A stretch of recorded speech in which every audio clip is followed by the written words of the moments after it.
tornado that goes through the air. So a kestrel like Lily here can go, they can dive at speeds of 65 miles an hour. For you youngsters, that's as fast as your parents can legally drive a car in Oregon. Legally. So Lily is with us because she and a sibling, a male, were brought into the care center by a guy who said they were left on his porch. Well, we don't know if that's the case or not, but they were very, very young, and it was obviously the case was they had been taken out of the wild and not fed a proper diet. Birds of prey eat meat, so unfortunately some people think hamburger is going to cut the mustard. It does not. They need all the bones, the organs. They need everything to get the balanced nutritional value out of that animal. So hamburger doesn't work. So what happened is both birds basically had rickets. Their bones were deformed. If you look at Lily, her eyes kind of bulge out. Her skull's not quite shaped right. Her legs are slightly deformed. And her beak doesn't close all the way. Because of that, she can't be released into the wild. The male was so badly deformed that we could not save him, unfortunately. So what the first mistake was they took the animal out of the wild. Do wild animals belong with us or out in the wild? Out in the wild. Wild. In the wild. They might be really cute as babies, but they belong in the wild where their parents can teach them how to survive. We do our best, but we aren't an adult kestrel. We can't teach them like the adults can. So it's really important to leave them out in the wild. Does anybody have any questions about Lily? Yes. She wants to know if Lily can fly. Lily is fully flighted, and 3 of our birds, 3 that we brought here tonight, we actually do train in the spring and summer months to fly from one person to the other. Up at Audubon, we keep them on a line, but we do that for exercise and enrichment. It's a nice change of pace, and also for emergencies. If one of us screws up and they wind up in a tree, I want to make sure that when we whistle, they know to come down and they'll get some food. So fortunately, we've never had to try that to see if it works. Lily is fully flighted, but she is housed in the same enclosure as a male kestrel. And because of that, we don't want them fighting over the food, so they're basically free-fed. So we expect food to be left over the next day. They always have enough. That means they're a little on the fluffy side. You don't use the other word. They're fluffy, and so there's no motivation to fly from one person to the other. So we do not train her, but she is fully flighted. Yes? Do you ever use the other birds to help teach some of the younger birds about how to live in the wild? She wants to know if we ever teach some of our education birds, or have some of our education birds kind of mentor other birds that come in. And the great horned owl that you're going to meet in a few minutes, about every other year, she mentors babies. So here's Julio's idea of mentoring a baby. 1 mouse for you, 3 mice for me. So we usually don't flight train her for quite a while. She, again, is fluffy. Yes, one more question. How old is she? How old is Lily? 6. Lily is 6. I looked over at my handlers, who are all volunteers, but they figured it out. How to keep track of how old a bird is. They memorized what year they hatch. That stays constant. I, like Rufus, memorized how old she was when we got her, and that number changes every year. So whenever you ask how old are they, I go, huh? And they go, okay. All right, now this is a bird that you would see normally during the daytime. We're going to bring out a bird that I mentioned just a minute ago. One that you would be more apt to see at night. Coming out next with Dorothy. Eats around 500,000 mice. Volunteers, by the way. Dorothy's holding and I want to thank you before we Hi. Julio, I want to thank you for being such a respectful audience, because as long as you're That's good idea. they'll be able to be walked. Thank you.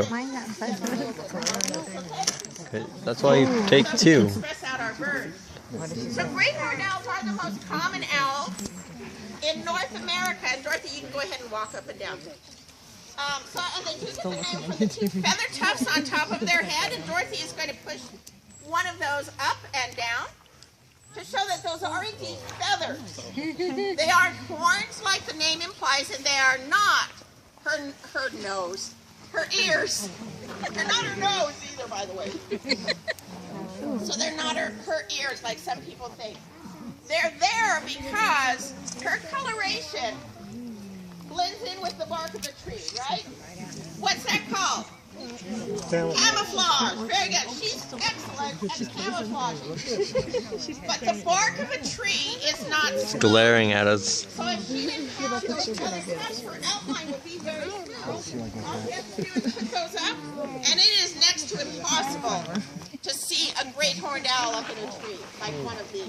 They'll just camouflage or blend in so very well. Yep.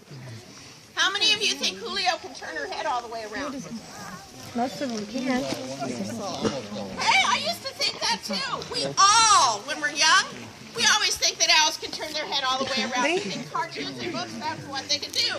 But in real life, if she was able to turn her head all the way around, it would unscrew and fall off. No, I don't know. Not a good thing. It would pinch the She nerves. is able to go 3/4 of the way around. 270 degrees, so she can start out here, here, here, and here. And then she has to turn her head back around the other direction. But she does it so smoothly that it looks like she's going all the way around. So there's a couple questions for you. Why does she need to do that? I want everybody to look right at me. Everybody look right at me. Oh, my butt. Don't move your head, but go like this. Wiggle your eyes. Okay, we can do that. She cannot. So if she wants to turn in any or look in any direction other than straight ahead, she has to move her head that way. She's able to do that because of her neck bones. Everybody feel the back of your neck, those bumps? Yeah.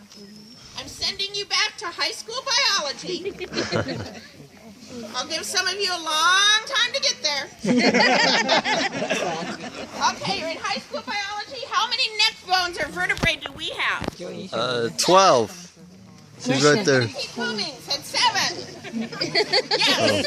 All right, 7 neck bones. 7. How many does a giraffe have? 7. Very good. All mammals have 7. Giraffes are just really, really big. They just have bigger ones. An owl has 14. And theirs are more of a ball and socket joint. So that's why they're able to turn their head so far. Now Julio's ears are located right behind that ring of feathers on her face. Now that ring of feathers is called a facial disc, and it works just like an old-fashioned satellite dish that funnels your TV signal to your house. Well, what it does is it catches the sound waves and funnels them to her ears, which are located right on the side of her head. Her head is very wide. So, like if there's a mouse, okay, you're all the mouse. You're all a mouse now. It's getting dark. You're walking through the woods over there. Julio's in this tree right here. You're walking over there.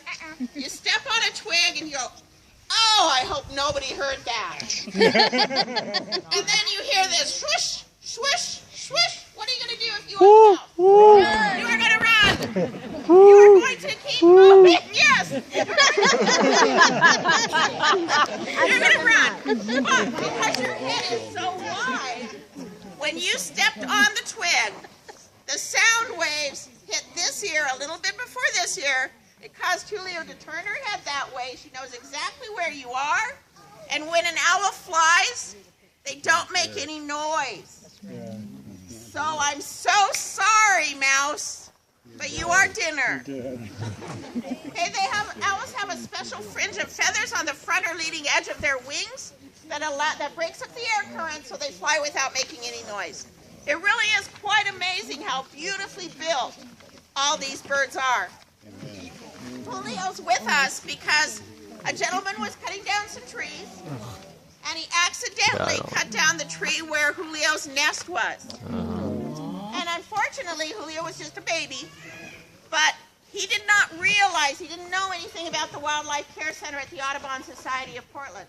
Had he brought Julio to us at that time when Julio was just a chick, we would have rehabbed her properly and gotten her back out into the wild. That's always our goal. But instead, He did what he thought he should. He kept her for 5 years.